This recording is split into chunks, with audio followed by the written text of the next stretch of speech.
My unfaithful girlfriend was perpetually too distracted to discuss things, always giving me justifications, so I hired a lawyer to put an end to everything. Be me, 29-year-old Nathan. Living in Miami for the past few years. Work as marketing consultant for big company. Decent money, nice apartment, expensive car. Married to Victoria for almost 10 years. Think I have the perfect life. Tuesday in September, hot as hell. Air hanging heavy like a wet blanket. Just got back from client meeting on South Side. Exhausted, sunburned, ready to crash. Walk into house and smell something different. Not Victoria's usual vanilla candles. This is jasmine, sweet, intimate, someone else's scent. Victoria always uses coconut or citrus stuff. Walk into kitchen still carrying my briefcase. See her phone glowing on granite counter. Just sitting there, screen lit, unlocked. Message sitting wide open like a slap. Same time tomorrow. Miss you already. No name, just a number. But she doesn't use heart emojis with me. Hasn't in years. Our texts are grocery lists and utility bills. Pick up milk and I'll be home late. Stare at the screen. Hands don't move. Breath doesn't change. Feel like my brain hit black ice. Sliding into some place I don't recognize. Don't touch the phone. Don't make a sound. Just stand there until screen goes dark. Like it never happened. Hear her voice upstairs singing something from that playlist she made last winter. The one called Moonlight Sessions. Only plays it when she thinks she's alone. Or apparently when she's not alone. Walk upstairs slow. Every step heavier than the last. Guest room door cracked open. She's standing in front of mirror, twisting her hair into that fancy clip. Wearing the red silk nightgown. The one I bought her for Valentine's Day 2 years ago. Haven't seen it in over a year. She's humming, barefoot, carefree. Like nothing in the world is wrong. Don't go in. Turn and walk to bedroom. Sit on edge of bed. Stare at framed photo from Key Largo. Her in those designer sunglasses. Holding frozen margarita, smiling. Like I was the only man on earth. 10 minutes later, she walks in. Kisses top of my head. Says she's going out for sushi. Claire's picking me up.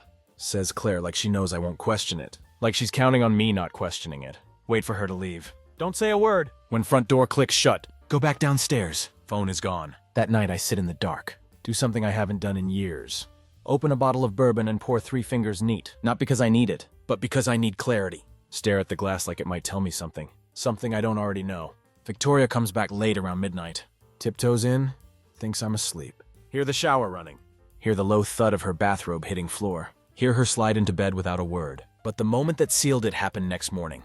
Over coffee, she looks me in the eye.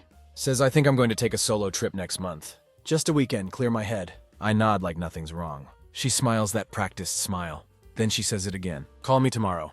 And walks out the door. Don't wait for sun to set this time. Call my lawyer instead. Don't sleep that night. Lay there next to her, wide awake, listening to rhythm of her breathing. So calm, so secure. Makes my skin crawl. There's a unique kind of madness. That seeps into your brain. When person lying next to you is the one tearing your life apart, and they sleep like a baby, while you drown in silence. By morning, something inside me calcified. Not going to ask her anything. Not going to snoop around. Not going to play detective in my own house. Gonna play dead. Let her believe I'm still the same blind husband. Same quiet, too trusting fool she thinks she married. That's the game now. She's already dressed when I get downstairs. Tight black jeans, red lipstick, same perfume from yesterday. Jasmine again. She's humming that same tune, like she's trying to twist the knife. I'll be at the coffee shop all morning, grabbing her keys and finishing her latte. Claire's meeting me for brunch. I smile like nothing happened. Tell Claire I said hi. Makes her pause just for a second. Flicker of something crosses her face. Not guilt. Victoria's not the type. More like irritation, that I even remembered the name. She nods and leaves. Door clicking shut like judge's gavel. Wait exactly 5 minutes. Then open my laptop. Number from text message still burned into my brain. Cross-check it with Bill from our shared phone plan. Have access because she never changed password. Number called her 12 times in past week. Never more than 6 minutes each call. Always between 11 p.m. and 2 a.m. Just long enough for whisper and goodbye. Reverse search the number. Burner phone, of course. But area code is local. Whoever it is, he's not far away. That's when I do something I never thought I'd do. Call in favor from old college buddy. Who works in private security. He owes me from job I landed him few years back. Give him the number. Just give me a name, I say. Nothing more. Takes him exactly 3 hours. Name he gives me is Tyler Knox. Doesn't ring a bell at first. Then he says he's a trainer. Works at that new gym off Ocean Drive. Elite Fitness. Drives white Dodge Charger. You've probably seen it around. I had seen it. Everything comes crashing into focus. That gym membership she signed up for 2 months ago. Sudden obsession with fitness. Long sessions and sore muscles. That somehow never lined up with workouts she described. The new tan lines, the extra showers. Don't even have to ask if he's married. Already know he's not. This guy isn't hiding anything. He's replacing me. That afternoon I follow her. I know it sounds pathetic, but you have to understand. I needed to see it with my own eyes. Needed that last ounce of doubt ripped out. Like pulling a bad tooth. Watch her pull into strip mall. 2 blocks from coffee shop she said she was going to. She doesn't go inside the cafe. Walks around back and into side door. 15 minutes later, Tyler comes out. Shirtless, grinning like he just won lottery. Don't move from my car. Just sit there with windows up. AC blasting, heart pounding like drum. 48 minutes later, she comes back out. Hair up, same clothes, different energy. She's glowing like neon sign. That night when she walks indoor, I'm in kitchen chopping vegetables for stir fry. Calm like man on death row cooking final meal. She leans against fridge and says, "You're cooking? Wow, should I open wine?" Look up from cutting board. Sure, open the Merlot. She smiles, pours 2 glasses, hands me one, then says it again. Same exact words as yesterday. Call me tomorrow. Take the glass, hold it steady. Look her straight in the eye. I already did, I say. She freezes just for heartbeat. Then she laughs, but it's forced. Huh? But her eyes have already changed. Everything that comes after, like watching buildings slowly collapse in reverse. Don't blink, don't smile, don't fidget. Just hold her gaze. Feel weight of those 4 words. Settle into air between us like thick smoke. I already did, I repeat. Quieter this time. Like sentence itself is sacred. Victoria's face doesn't fall right away. She's too trained for that. Has layers, years of practice. Reflexes built on excuses. At first she laughs again, but it's too sharp now. Forced, brittle around the edges. You're being weird, she says, turning back to counter. Like we hadn't just crossed fault line. What does that even mean? Called who? Put the knife down. Not slamming it, just enough for clink of steel on granite. To cut through her words. I called my lawyer. Now the smile finally cracks. Not all the way. Just flicker like candle guttering before flame dies. Her hand pauses mid-reach for wine bottle. Watch her shoulders stiffen. What are you talking about? She asks. Still playing dumb. Still trying to drag us back to surface. I followed you today, I say, voice level. You weren't at the coffee shop. Her breath catches shallow and quick. Just once, but that's all I need. She tries again, pivoting hard into mock offense. Are you serious right now? You're tracking me? I didn't need to. You're sloppy. You parked 2 blocks from where you said you'd be. Walked around back of building with man who's been calling you every night for weeks. Are you going through my phone now? Voice is louder, defensive, but I can see cracks widening. Nope, just read what popped up. While you were upstairs humming to yourself. That's when heat changes. Her mouth opens like she has monologue ready. But instead of lying, really lying, she makes mistake. She smirks. Okay, she says, tone dipping cold, like someone flipping off switch. So what, you're suddenly the victim?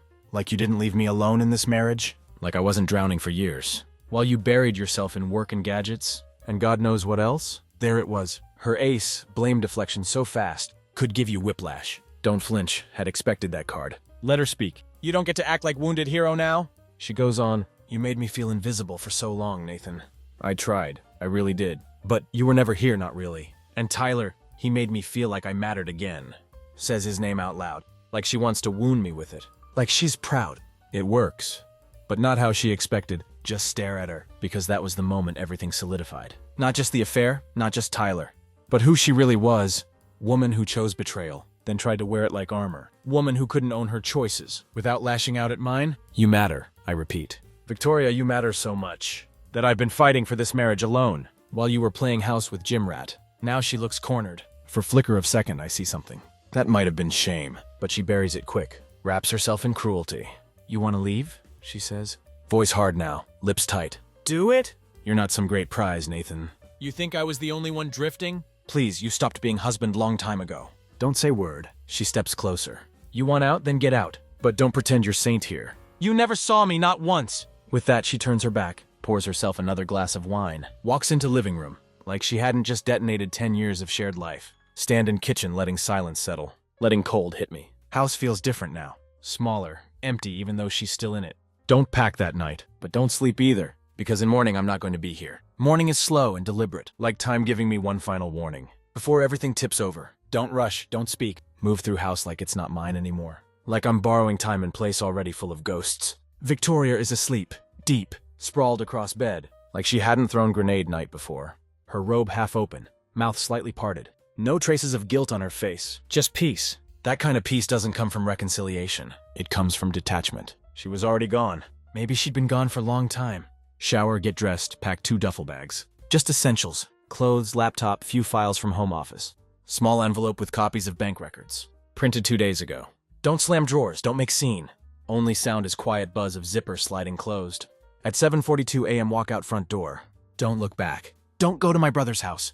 Don't call friend. Book room at mid-range hotel. Paper-thin walls and no view. Kind of place where people stay when they're between lives. Bed is stiff. Air conditioner clicks like it has secret to tell. Sit on edge of bed holding phone. Lawyer expecting call at 9 a.m. Have notes ready. Facts, dates, call logs, text timestamps. List of shared assets. Even have name of Jim. Tyler Knox. Address of his apartment. Screenshots from GPS logs my friend pulled. But before I make call, scroll through our wedding photos. No, I shouldn't have, but needed to see her face again. The one from before. Version of Victoria that hadn't yet learned how to lie with such ease. There she was under string of garden lights, laughing into wine glass, barefoot on dock in late summer, her hand on my chest, mouth near my ear. And I saw it. There was love there once. Real, raw, maybe even deep, but love without loyalty isn't love. It's theater. It's trapdoor waiting to open. Make the call. Proceed with the filing, I say. Voice doesn't shake. I want clean split. No drama, but I'm not walking away with nothing. I have documentation. Lawyer is calm, professional. Says we'll start with notice of intent to separate. Says he'll draw up first set of documents. By end of day, tells me to stay put for now. No contact with her unless it's written. I agree. At 11:16 a.m., Victoria texts me, "Where are you?" Not funny. Don't answer. At 12:03, she calls, "Watch screen light up." Her name still sits there unchanged. Vicky with heart emoji. Let it ring. She calls again and again. Then comes flood of texts. "Nathan, what is going on? Did you seriously leave? Can you grow up and talk to me? You're acting insane." Final one cuts deepest. Call me tomorrow. She doesn't know I already burned bridge. She's trying to walk back across. By 2 p.m. have email from lawyer. Process is initiated. Wheels have turned. No more pretending. No more slow poison behind closed doors. But here's part I didn't expect. At 3:47 p.m. get knock on hotel door. Not from room service. From Victoria. Stand still as knock echoes again. 3 short taps, then silence. Don't need to check peephole. No, it's her. There's different kind of weight behind sound. When it's someone who betrayed you, it lands heavier. For a moment, consider not answering. Just letting her knock until she gives up. Goes home and sits with silence she created. But something in me shifts. Not curiosity, control. Want to see what version of Victoria will show up at that door. Now that performance is over. And audience has left. Open it. She stands there in black leggings. Denim jacket thrown over tank top. Sunglasses pushed up onto head. No makeup. Eyes puffy. Maybe from crying. Maybe from not sleeping. Mouth pressed into thin line. But her stance says everything. Defiant, not sorry. "So this is where you're hiding," she says. Like we're old roommates playing tag. Step aside without word. She walks in like she still has right. Door shuts behind her. Air between us turns to static. She turns to face me, arms crossed. "You seriously left without even trying to talk to me?" "I tried," I say flatly. "You just weren't listening. That's not fair." She moves closer, voice softening. "You blindsided me, Nathan. I woke up and thought maybe you were at gym. Or grabbing coffee. Instead, I get ghosted like some one-night stand." Almost laugh. She wants to talk about being ghosted. "You've been disappearing for months," I say. "Only difference is I didn't take my body with me." She flinches but recovers quick. "So this is it. You're really going to throw away 10 years. Because I made mistake. Mistake is tripping over your words. Forgetting birthday. You planned this, Victoria? You hit it. You had options. And you chose him over and over." Her face twists, not into shame, into anger. "I needed something, Nathan. I was lonely. I was exhausted. I was tired of begging for your attention. You think this was easy for me?" "You didn't beg," I say. Stepping toward her now. "You lied. You lied with your mouth, your eyes, your body. You built Second Life and tried to keep one toe in this one, so you wouldn't lose safety net." She swallows hard. "It wasn't just about him. It was about me too." I felt seen again. I nod. "And now I see you too fully." That's when mass cracked. Her voice rises. "So what? You're perfect? You think you never made mistakes? You think I didn't cry myself to sleep for months? While you were buried in your work, barely even looking at me. That's not justification. That's set up. You chose not to tell me you were unhappy. You chose to find validation in another man. Instead of in your husband, you don't get to rewrite that." Victoria steps back like I'd slapped her. But there are no tears, no breakdown.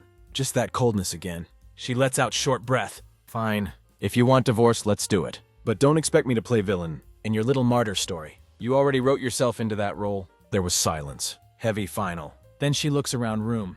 Gives bitter half laugh. "Wow. Motel furniture and microwave. That's what freedom looks like, huh?" "No," I say. Picking up key card from nightstand. "This is what dignity looks like." She stares at me second longer. Then walks out without another word. Don't watch her leave. Don't need to. It takes exactly 36 hours for storm to hit. After Victoria left hotel room, I thought that was it. Truly believed that moment was final blow.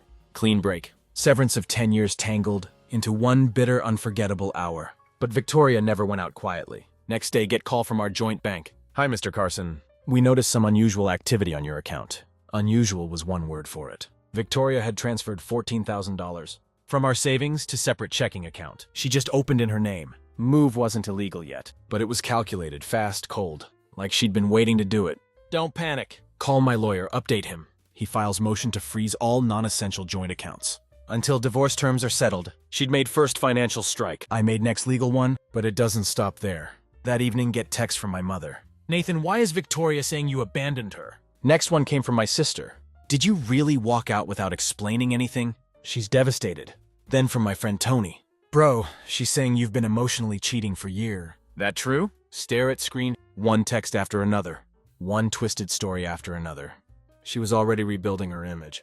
Brick by brick, using me as cracked foundation. Woman who smirked in my hotel room. Who said Tyler made her feel seen. Who called me invisible and walked out like winner. Was now painting herself as victim. She went full spin control. Social media posts in cryptic fonts. Sometimes the one you trust most is the one who breaks you deepest. Photos of her smiling with friends. Wine glass in hand. Caption. Healing isn't linear, but it's honest. She was framing it and framing me, but I don't respond. Don't comment. Don't defend. Instead, I document every message, every post, every account withdrawal, every date, every lie, quietly, carefully, letting her build her case in public, while I build mine in court. Then came the letter, 3 pages, handwritten, delivered to hotel front desk, in cream envelope with my name in cursive. Inside was her final attempt to rewrite history in ink. Started with guilt. You were my world once. Then justification. You stopped seeing me, Nathan. I had to survive somehow. Then manipulation. If you go through with this, just know it will destroy me. Tyler isn't even in my life anymore. It was never about him. That last line sat there like joke, like I'm supposed to believe. She burned down our marriage for someone who didn't matter. But what really stunned me wasn't lies. It was signature. She didn't sign it, Victoria. She signed it, the woman you gave up on. No apology, no ownership. Just accusation in cursive. Don't write back. Instead, send letter to my lawyer. And I move out of hotel. Not back to house. That place wasn't mine anymore. Rent short-term apartment downtown. No memories, no photographs. No shared drawers. Just 4 walls and key. That only fits my hand. Don't expect peace. I expect retaliation. Noise. Maybe even some crocodile tears. Meant for her audience. But what Victoria does next wasn't just another slap. It was precision strike. Meant to humiliate, not just wound. 2 weeks after letter arrived. After silence and legal filings. And my quiet move into downtown apartment, I get tagged in post on Facebook. Not by her, by him. Tyler Knox. His account was private, but post was public and deliberate. A photo. Victoria in his lap laughing. Her legs curled under her like schoolgirl. His arm across her waist. Wine glasses in background. That looked a lot like their gym's rooftop patio. Caption. Sometimes you don't find your person. Until you're finally honest with yourself. Comments flooded with congratulations. Friends of his. Some of hers. Mutuals I barely recognized anymore. You two look amazing together. So happy for you both. You deserve this. Real love wins. That last one stung more than I wanted. Victoria hadn't just moved on. She had rewritten entire script. She wasn't cheating wife now. She was brave soul who chose herself. Found love and walked away from emotionally distant husband who didn't see her light. And I was invisible villain. Gray space in her story. That same day, my lawyer sends me draft proposal from her legal team. She wants the house, the furniture, spousal support for 5 years. She even has gall to request half my business's passive revenue, claiming emotional contribution to my success. Read document in silence. Jaw clenched so tight. I can hear my molars grind. She wasn't just done pretending. She was ready to take what she hadn't earned and smile while doing it. Call my lawyer. No negotiation, I say. We go full defense. Drag every receipt, every message, every timestamp. I want this documented to the letter. He agrees, but even with legal gears grinding forward, what haunted me wasn't money, wasn't lies. It was how quickly someone I loved could become someone I'd never even met. Same woman who used to fall asleep on my chest. After long movies. Who used to steal my fries. When she said she wasn't hungry. Who once cried in car on our 2nd anniversary because she said she didn't deserve to be loved that much. Now she was posting photos, like I never existed. And somewhere deep down I realized she'd probably been practicing this exit for months. Maybe longer. It wasn't betrayal by impulse. It was betrayal by design. I was final scene in her old script, and Tyler was her curtain call. Courtroom wasn't dramatic like movies. No outbursts, no gavel slams, no one shouting objection. Like we were in legal thriller. It was cold, dry, clinical. Gray room with beige walls and rows of benches that made even strongest backache. After 20 minutes, Victoria sat across from me.